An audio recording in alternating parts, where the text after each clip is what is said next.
Et puis, les paroles, je les dois dire au magasin. Mon sauveur d'amour, Coco. Je l'ai vu quelques fois à la réunion. Dis-toi, mon ami, si je te vois chez moi, je vais te dire quelques mots. Hein. Puis dans l'amour de Dieu, toujours. Hein. Mais des fois, ne te montre pas énervé. Ne te montre pas énervé, Seigneur, que ça nous dépasse. Et puis après, on dit des mots qu'il ne faut pas. Mais quand on est chrétien, quand on est chrétienne, on sait qu'on a reçu l'amour de Dieu dans notre cœur. Alors il y a quelque part, il faut stopper. Mais ce n'est pas toujours facile. Hein. On vit dans un monde bizarre. Et puis les gens sont bizarres parfois, hein, sans juger personne. Alors parfois on regarde, mais qu'est-ce qui se passe, Seigneur?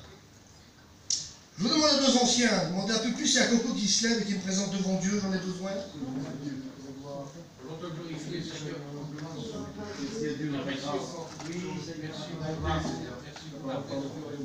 Merci pour les chants, les tortilles.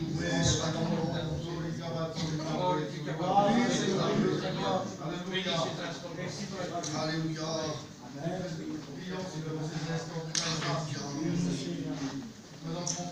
Merci Seigneur. Gloire à Dieu. Alléluia. Monsieur le Saint-Esprit qui puisse parler au travers de nous, Seigneur. Que ta parole puisse tomber dans les cœurs et nous fatiguer. Merci, c'est relevé parce que ta parole est vivante. Mais mon frère, maintenant, qu'il doit être une onction de l'Esprit de Dieu. Que ta parole soit accompagnée, dirigée par le Saint-Esprit. Parce que ta parole est vivante, elle est vivante. Sers-toi de ton messager maintenant, par l'autorité de Dieu, et tu enlèves toute interdit qui prouve. Afin que l'autorité de Dieu soit dans toute la vie. Merci, mon sauveur bien-aimé. Bénis mon frère maintenant, Jésus. Amen. Voilà, merci aux frères qui m'ont invité. Hein. Je suis content. Hein. Je suis content d'être là, hein, pour vous apporter quelques, je ne sais pas combien de temps, peut-être 10-15 minutes. Hein.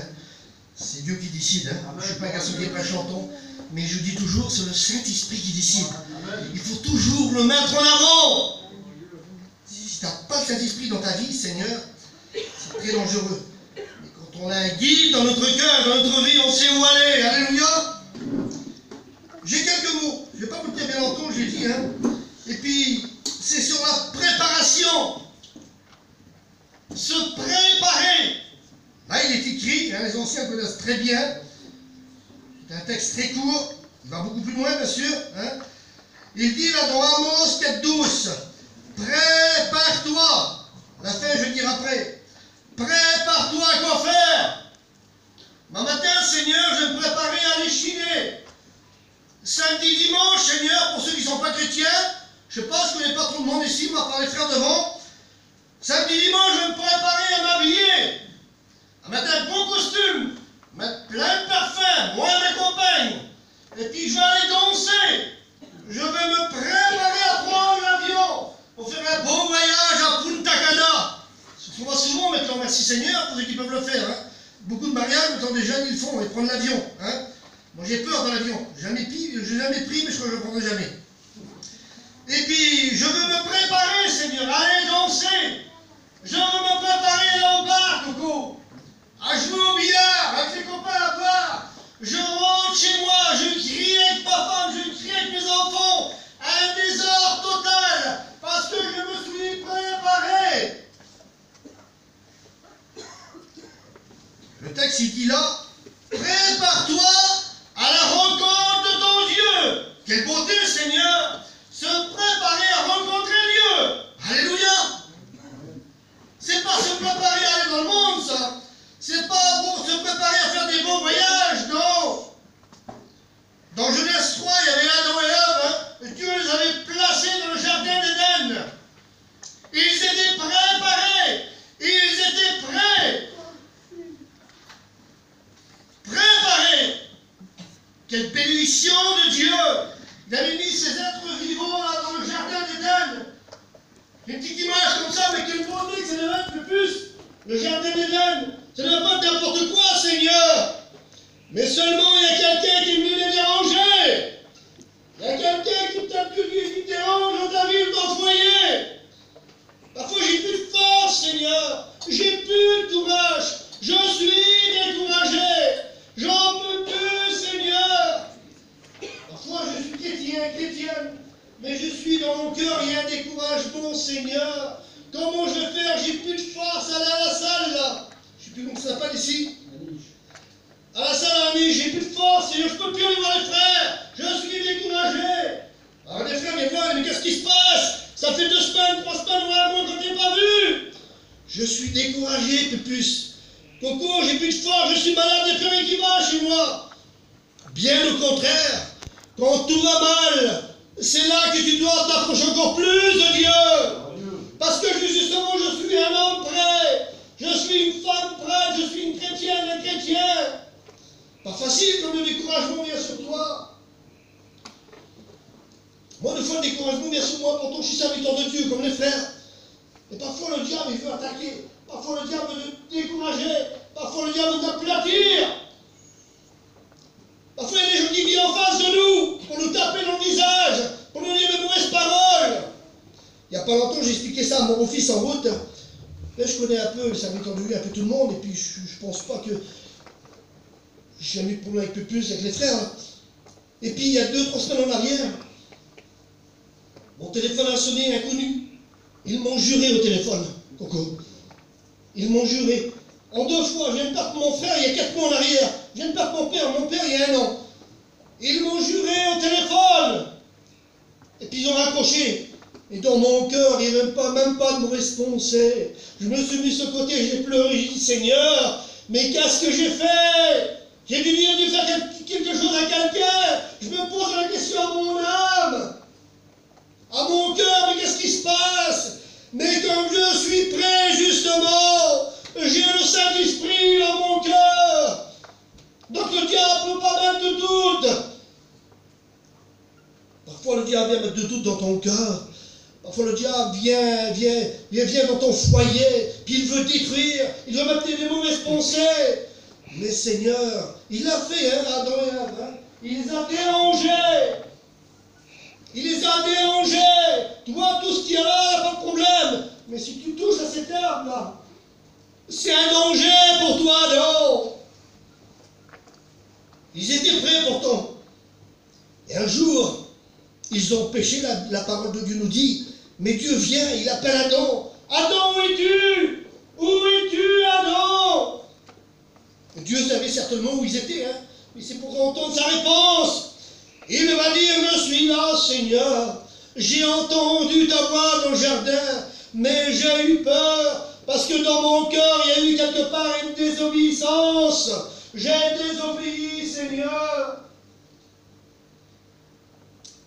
Peut-être que tu as désobéi dans ta vie chrétienne, mon ami. Peut-être que dans ta vie chrétienne, dans ton foyer, il y a quelque chose qui est parti de toi. Il y a quelque chose que Dieu t'avait donné, je l'ai perdu. Comment faire pour aller retrouver, Seigneur? Comment faire pour retrouver la chose que tu m'as donnée? Être béni de Dieu. Vous croyez que c'est bon? Amen, il n'y a pas meilleur. La bénédiction de Dieu quand on la reçoit.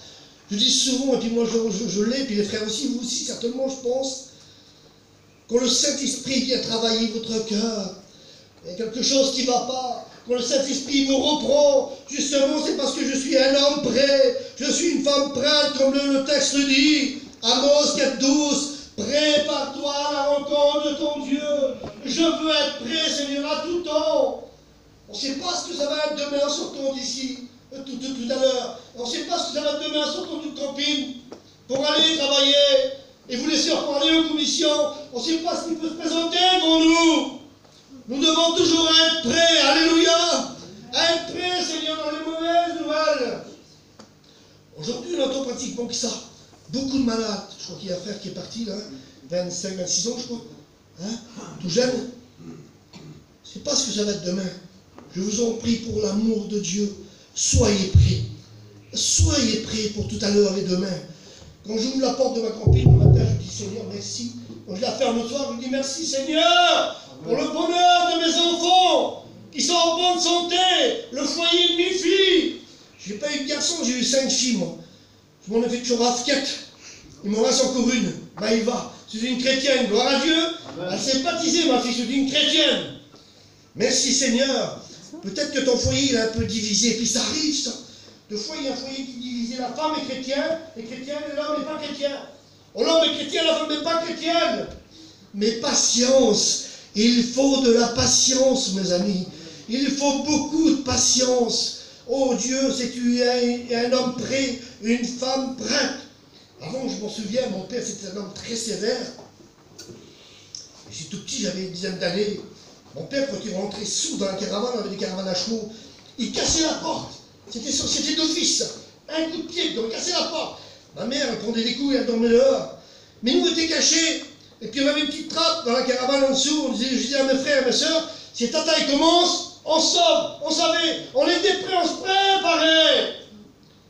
Messieurs, c'était pas n'importe qui, là. Il était capable de foutre le feu dans la caravane et brûler tout le monde. Un mauvais caractère. Mon père est parti à 82 ans. J'ai eu le temps d'y parler de Dieu parce que Dieu est plein d'amour.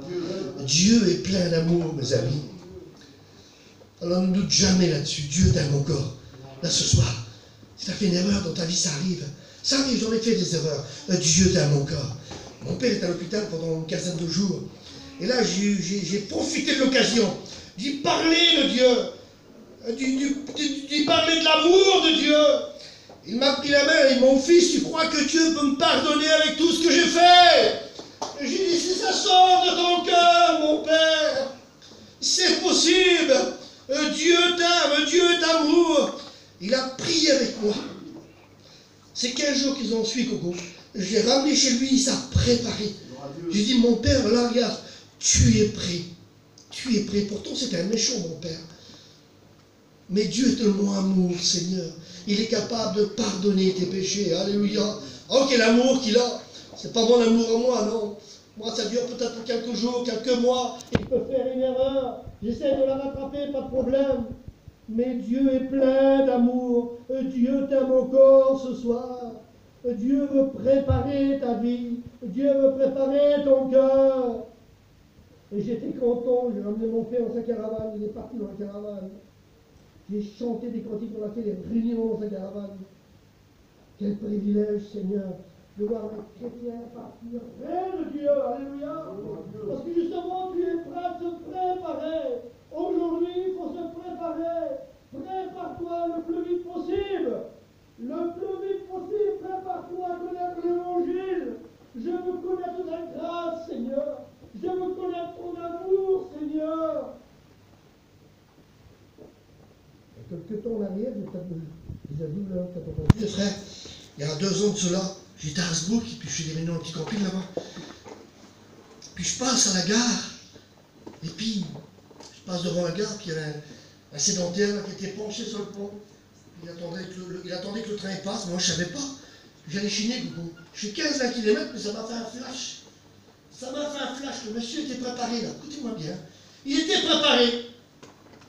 Et puis j'ai fait demi-tour. Je voyais que lui dans le visage, j'ai fait demi-tour, je me suis mis sur le côté. J'ai dû voir ce monsieur, j'ai monté la passerelle là, puis j'ai tapé sur l'épaule, il était en train de pleurer. J'ai dit, qu'est-ce qui se passe, monsieur? Il dit, j'attends le train pour m'échiner dedans. Je veux mettre fin à ma vie. J'ai pour quelle raison? Ma femme est malade, j'ai plus de travail, mes gars ont plus à l'école. Ils m'ont coupé le courant, ils m'ont coupé l'eau, il n'y a plus rien qui va. La seule solution à un homme de 48 ans, la seule solution, c'est de me suicider. J'ai dit, écoute, je vais te payer un café là en bas. Il ne voulait pas. J'ai tellement forcé qu'il est venu quand même. Merci Seigneur. C'était le plan de Dieu. Dieu a un plan pour toi ce soir. Parce que Dieu a un cadeau pour toi. Et puis je l'ai amené, puis j'ai parlé du Seigneur. Puis je dis, écoute, je vais te ramener à ta maison. J'ai pris 20 €, j'ai donné.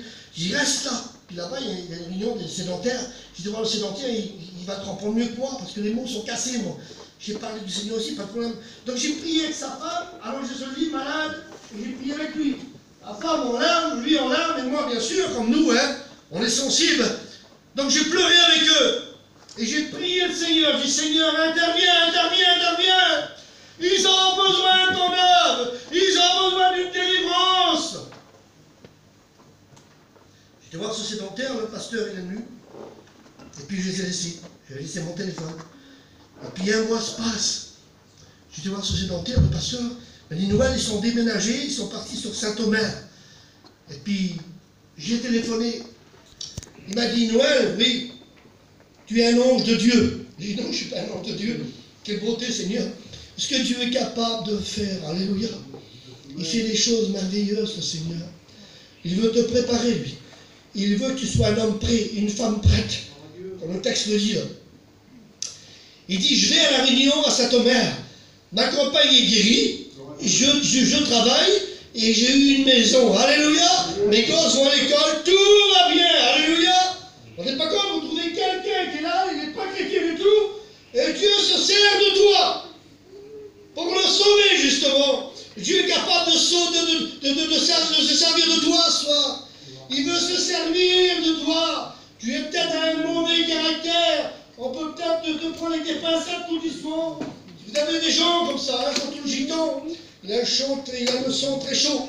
En une fraction de seconde, vous parlez quelqu'un. En une fraction de seconde, on est en colère. Mais quelques secondes après, on ne pense plus. Parce qu'on a l'amour de Dieu dans notre cœur. Alléluia. Veux-tu être un homme prêt ce soir? Veux-tu être une femme prête pour Dieu? Oh, quelle beauté, Seigneur. Je dis souvent, je sois prête, Seigneur, pour travailler dans l'église. Moi, je veux être une femme prête pour travailler dans l'église, pour donner un coup de main aux frères responsables. Je veux nettoyer l'église, je veux nettoyer les chaises. Je veux témoigner, comme la sœur l'a dit tout à l'heure. Je veux être un homme qui est connu par Dieu. Donc c'est que tu passes, tu es prêt, un homme prêt. Mais quelle beauté, Seigneur. Moi, partout où je vais, on me dit, tiens, Noël, bonjour, on m'embrasse. J'ai vu Joël tout à l'heure, on s'est vu à Dunkerque, hein, à l'Offre-un-Cook. J'y vais souvent à l'Offre-un-Cook. Je monte tous les carnets là-bas. C'est le moins cher. Et puis je l'ai vu, on s'est vu quelques fois. Puis on a eu des bonnes réunions, Joël. Des bonnes réunions, Seigneur. Voilà bientôt l'été qui arrive, enfin, quelques mois hein, bientôt. Mais il y aura l'émission. Je veux me préparer, Seigneur, à la mission. Je veux me préparer parce que ma mari n'est pas chrétien. Ma compagne n'est pas chrétienne. Je vais me mettre à côté de mon cousin. Je vais me mettre à côté de mon oncle. Je vais me mettre à côté de mes beaux-parents. Je veux que tu prépares mon foyer, Seigneur. Quelle beauté, pour un foyer qui est changé, pour un foyer transformé. L'amour du Christ est puissant.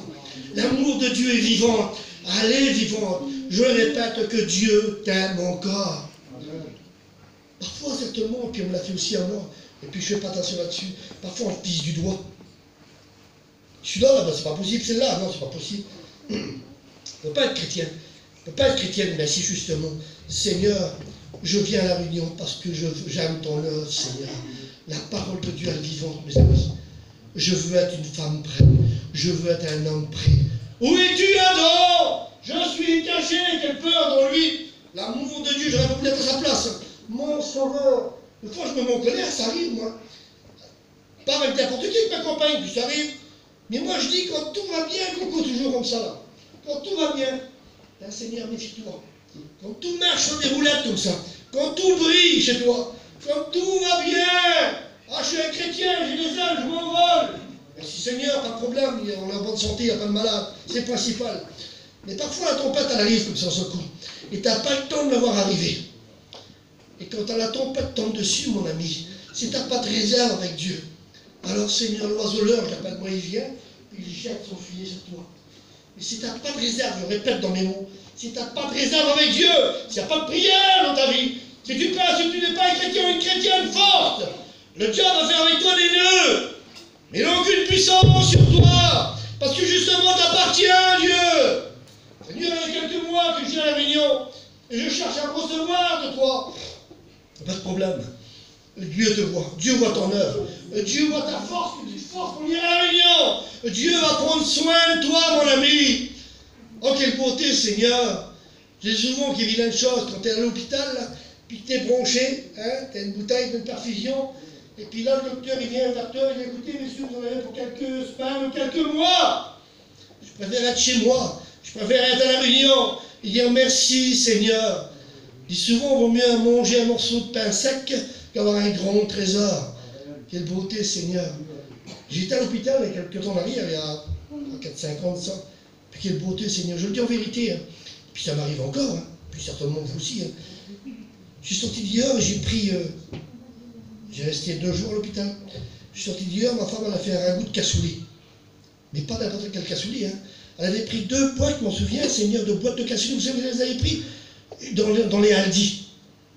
Puis elle les a déchauffées. Je me suis bien régalé, quel plaisir, Seigneur. Parce que j'étais chez moi. Ah, quel privilège, Seigneur. À l'hôpital, là, j'étais bronché, pas longtemps, deux jours. Mais j'étais malade, j'étais pas bien. J'ai rentré chez moi, un cassoulet chez Aldi.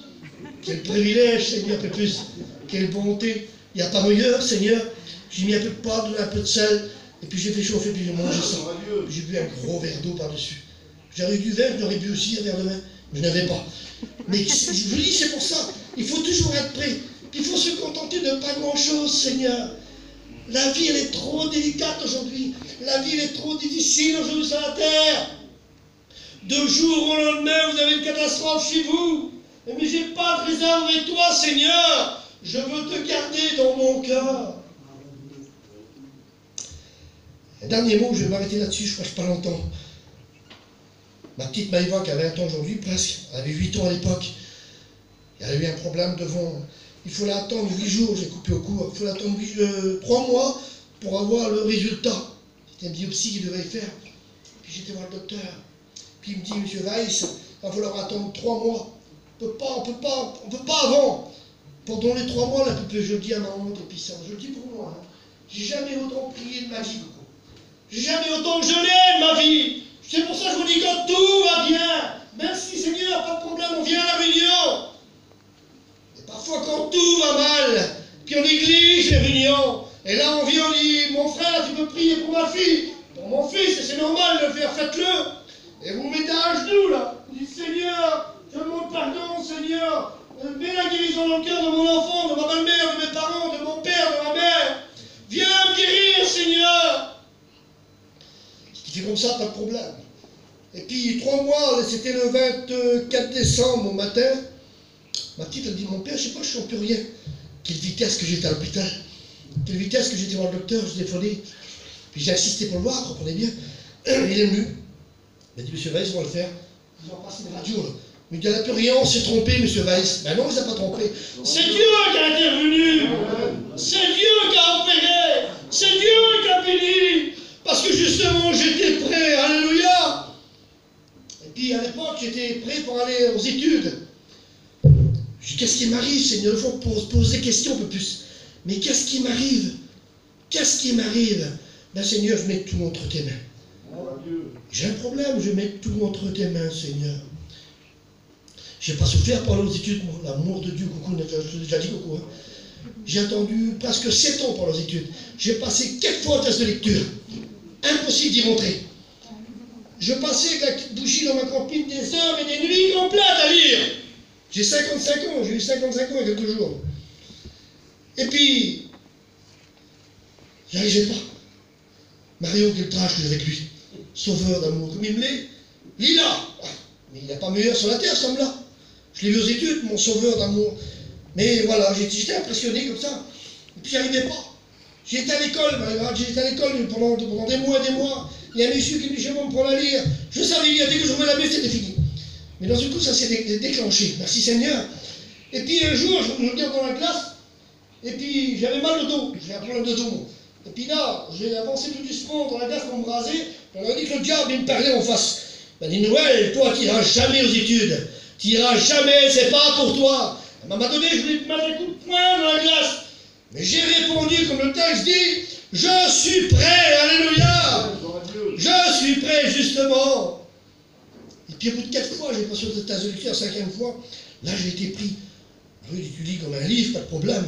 Quelle contentesse dans mon cœur, Seigneur. Il faut avoir de la patience parfois. Parce que le gitan, il veut tout de suite, lui. Il veut tout de suite, lui. Seigneur, guéris-moi tout de suite. Pas de problème, c'est ce qu'on souhaite. Et parfois, Dieu attend. Dieu attend ce que tu penses. Dieu attend ce que tu vas faire demain, peut-être. Et parfois, tu ne t'aperçois même pas que la guérison, elle vient dans ton cœur. Alléluia. Il est bon, Seigneur. Il t'aime, le Seigneur. Quelle est bonne chose qui donne le Seigneur. Vraiment, c'est quelque chose de bon. Si tu vis la vie de Dieu, je n'ai pas des agrandos, hein, j'en ai pas. Et puis voilà, j'ai des défauts aussi. Mais j'ai des qualités, Coco. Puis vous aussi, vous en avez. Vous avez peut-être des défauts, mais vous avez aussi des qualités. Je vous en prie pour l'amour de Dieu. Sois un homme prêt. Je veux être prêt ce soir, Seigneur. Je veux être une femme prête, Seigneur. Oh, quel privilège, Seigneur. Le frère, je crois qu'il va aller aux études cette année, tu vois. Souvent, je dis, puis je passe au frère, hein, j'ai dit ça à un étudiant il n'y a pas longtemps. Parce que Voilà, c'est comme ça. Puis j'ai dit, t'as reçu la palle? Il dit oui. Je dis, n'oublie pas qu'il faut le manger avec. T'as eu la palle, mais t'as certainement eu le manche avec, je pense quand même. Parce qu'une palle sans manche, on ne peut rien faire avec, on est fatigué. Au bout de quelques coups dans la terre, on est fatigué. Mais si tu as reçu le manche, mon frère, et puis tu l'as reçu, pas de problème, ben tu iras jusqu'au bout. Quelle beauté, Seigneur. J'ai tout reçu de toi, Seigneur. Cet été, je le dis, puis je m'arrête là-dessus, j'ai manqué de prendre des coups par une femme. Bizarre, hein? Et si je m'en vais pas, le coup, on me tape. Elle est venue. Et puis c'était une rétrograde, Zinda. Ben oui, c'était une chrétienne auparavant. Et puis là, chez la main de Dieu, voilà ce qui arrive, vous voyez, quand on est chrétien ou chrétien, quand on laisse la maison de Dieu sur le côté, quand on vient appuyer un biche à la réunion, sans juger personne, ça arrive, comme d'habitude, j'en connais, et bien là, ce qu'il arrive, le diable en profite. T'as plus le même langage, t'as plus la même façon de marcher. Je connais, moi. Je dis, Seigneur, c'est pas possible, qu'est-ce qui se passe? C'était un chrétien, une chrétienne. Et cette femme-là, je prends mes 5 poubelles, avec le responsable de la mission aujourd'hui, elle vient avec l'auto. À fond. Elle fout un coup de poing sur le capot de l'auto, elle ramasse ses manches. Elle dit, qu'est-ce que c'est votre mission de trimar? Je dis, ma soeur, c'est pas une mission de trimar, ça. C'est l'œuvre de Dieu. C'est un chapiteau, on est là pour prier. Elle dit, moi je suis chrétienne. C'est bizarre quand même, mon chrétien, non. Puis j'ai été la voir appeler, puis elle m'a dit, oui, je vais appeler la réunion, c'est une rétrograde. Je suis rétrograde. Et puis, Seigneur, on monte ses manches, les mains dans ma figure. Vous savez pourquoi elle a crié? Ça a certainement arrivé aux frères, ça. Souvent ça arrive. Vous savez, il y a du courant dans une mission. Et puis quelquefois, si vous êtes une centrale nucléaire, ça saute. Ça arrive souvent, ça. Alors tu vas sur le boîtier, là, puis tu remontes tout doucement, tac, puis tu dis rien passant, ça ressaute, tac, tu remontes une fois. La petite dame, elle avait je ne sais pas combien d'appareils, elle dit, j'ai pas de courant, ça saute toutes les secondes. Elle dit, mon mari n'est pas chrétien. Alors je dis, mais ça ne m'étonne pas que ton mari n'est pas chrétien, dis pourquoi? Ben, je dis, c'est toi. C'est de ta faute à toi que ton mari ne vient pas à la réunion. Je ne sais pas s'il y en a qui ne sont pas chrétiennes, mais si je connais personne. Mais c'est des chrétiennes, ma soeur. Et puis tu dis à ton mari tous les trucs qu'il ne faut pas. Si tu ne montres pas l'exemple, comment veux-tu qu'il devienne chrétien un peu plus? Il ne pourra jamais devenir chrétien de sa vie. Et toi, mon frère, si tu es chrétien, puis tu veux toujours taper sur ta femme, et que, excuse-moi du mot, hein, je juge personne, puis que c'est un commis. Je dis souvent ça. Tu laisses toujours sur le côté, elle vient pour elle, tout pour toi. Donne-moi à manger, donne-moi à boire, les pieds sur la table, et tu fais jamais rien. Lave le camion, lave la copine, astique, fais ce que tu veux. Moi, je m'en vais avec mes copains. Et soit t'es à la réunion, ah, ça va pas, t'es un chrétien terrible. Mais ça marche pas, Seigneur. Ça ne peut pas marcher. Ta femme, c'est ta femme. Ton compagnon, c'est ton compagnon. Je dis ça sans mal, hein, parce que j'en connais, moi. Pas ici, hein, j'en connais. Puis souvent, je leur dis. Au début de mon mariage, moi, je n'étais pas chrétien. Je ne suis pas un homme méchant. Mais je suis parti un petit peu quand même, de temps en temps. Puis ma femme me disait, regarde, tu me laisses toujours tout seul. Là, je vais la laisser tout seul tout à l'heure, mon sauveur d'amour. Et puis, si je peux la prendre avec moi, ben, je la prends avec moi. Zinda, ça fait 35 ans que je l'ai. Je la garde. Elle m'énerve quelquefois dans les magasins. Elle vient un petit peu dans le linge pendant des heures, comme ça, dans les marmites. J'ai payé des marmites pour Noël, elle en a plein. Une question, il est plein. Plein de marmites. Je suis tranquille. Alors, je te le dis en vérité. Et puis, je dis là-dessus, hein, sois une femme prête, un homme prêt. Montre l'exemple à ton mari. Montre l'exemple à ta compagne. Seigneur, on va dire, c'est quel homme de Dieu, grave, c'est pas possible, vraiment, tu n'as pas changé, Coco. Tu ne te rends pas compte, toi. Quel homme de Dieu, c'est mon mari. Ben oui, tu montres l'exemple, c'est tout à fait normal, parce que tu es une femme prête. J'ai été préparé, moi. Je suis une chrétienne. Je veux sourire à mon mari, quelle beauté, Seigneur. Et toi, Marie, ben, montre l'exemple aussi à ta compagne. Hein? Mets-la pas de côté, Marodel. Et puis, tu vas voir que tout va bien se passer chez toi. Tes enfants, ils vont grandir dans la paix de Dieu. Qui est merveilleux, Seigneur. Mes enfants, moi, là, mes filles peuvent dire aujourd'hui, mon père nous a élevés dans les réunions. Et c'est ce que j'ai fait. Hein. Mettons, sans marier, je ne peux plus. Hein. J'ai mon beau-fils qui est là. Je ne peux pas avoir d'autorité, moi, sans ma fille. Mais je sais que mon beau-fils, c'est un chrétien. Ma fille, c'est une chrétienne. Et puis, il élève ces deux petits, là, dans l'œuvre de Dieu. Le petit, il a quel âge qu'il a, Boston? 5 ans. Il a 5 ans, le petit. Vous avez vu comme il chante, mon beau-fils, là-bas? Il vient toujours, il vient dans ses bras, il chante avec lui, on l'entend bien. Puis, quelle beauté, Seigneur. Élève tes enfants dans l'œuvre de Dieu pour l'amour de Christ vivant. On prie ensemble. Merci pour ces quelques mots qui ont été dits de ta part, Seigneur. Merci parce que nous voulons toujours être prêts Je veux toujours être prêt, Seigneur.